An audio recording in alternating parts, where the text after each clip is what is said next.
প্রশাসন দিয়ে রাজত্ব করেছেন তো, এবং প্রশাসনকে নষ্ট করেছেন আপনারা। তাদেরকে টাকা পয়সা খাওয়ার যত রাস্তা আপনারা করে দিয়েছেন, শুধু তাই না, রাজনৈতিকভাবে তাদেরকে ভিকটিম করেছেন। একটা কথা আছে, when rape is inevitable better enjoy it.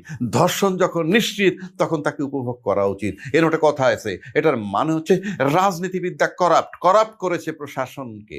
সুতরাং প্রশাসন দেখেছে চাকরি করতে হলে আমাকে করাপশন করতে হয়, চাকরি বাঁচাইতে হইলে আমাকে সরকারের ধামাদরও হতে হয়, চাকরিটা বড়ই প্রয়োজন।